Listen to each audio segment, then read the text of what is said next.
And now we must turn to the issue of gun violence in America today, because the latest mass shootings in Aurora, Colorado, and Newtown, Connecticut leave us all, liberal and conservative, Republican and Democrat, appalled and disgusted at the carnage. Now, some people, and that includes many of you in this room tonight, want to place the blame for this horror on things like 30-round magazines or semi-automatic rifles. We want to blame something, anything that we can control. But what we really want to ban is violence and murder and insanity. Now, we don't talk about that, though, because deep in our hearts, each of us knows that violence and murder and insanity are built into the human condition and likely always will be. You know, there are two kinds of animals in this world, predators and prey. No one watches a leopard chase down a gazelle and denies that the gazelle has a right to use its hooves and horns to protect itself from the predator. But there are people in this room tonight and all across the country who would deny that same right to self-defense to other human beings. Such people seem to think that the way to stop the leopard is to cut the horns off of the gazelle, that by somehow making it easier for the predator will simply go away. My friends, this is insane. When you make it easier for the predator, you get more predators.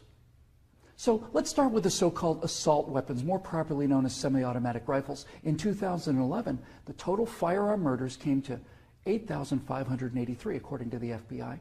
Now, during that time, the total murders committed by rifles, all rifles, not just semi-automatic rifles, were 323. That's 3% of all murders.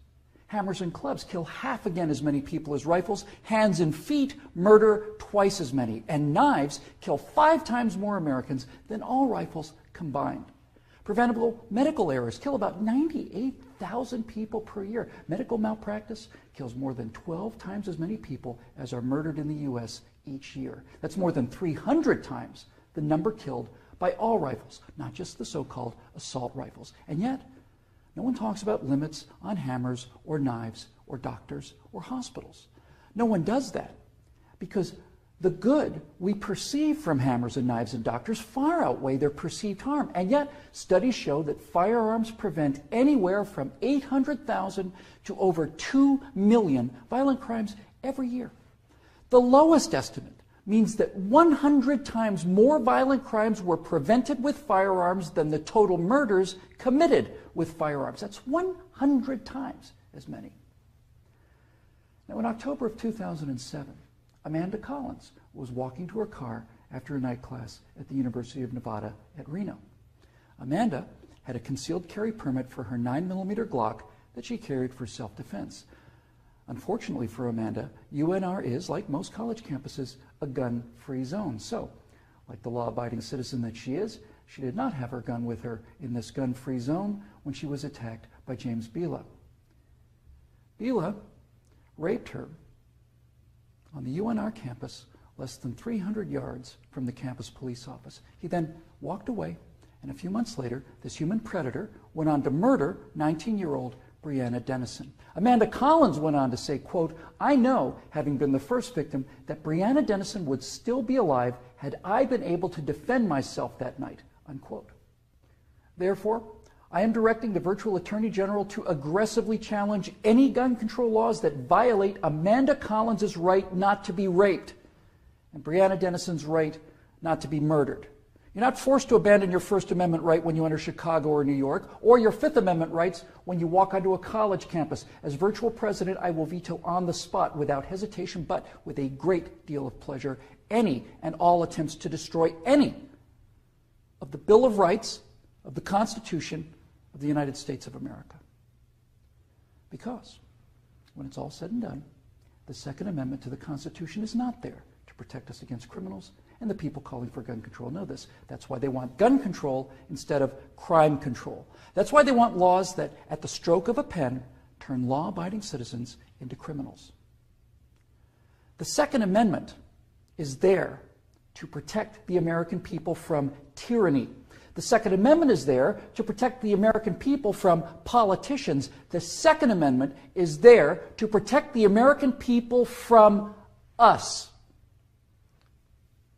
Now, Some politicians claim America deserves a vote on this issue. Okay, let's have a vote. Those of you advocating infringement on the right of the people to keep and bear arms need to go to the American people with the 28th Amendment, which would simply read, the Second Amendment to the Constitution is hereby repealed. That would, for the first time, give you the legal authority to do what you have been doing and what you are trying to do now in direct violation of your oath of office to defend the entire Constitution of the United States, not just the parts you happen to approve of.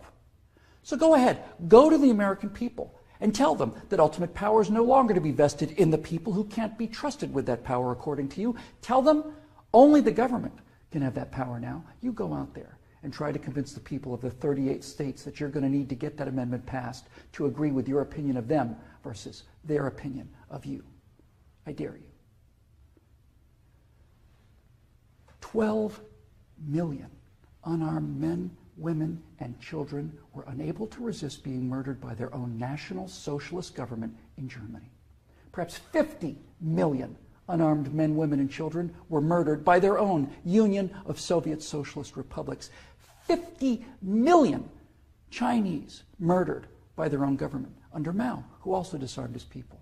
And in Cuba, and in Vietnam, and in the killing fields of Cambodia. Now you say that can't happen here? You say we're protected? By what? By the Constitution that you're in the process of destroying? You are in violation of your oaths of office by so much as introducing this legislation, let alone passing it.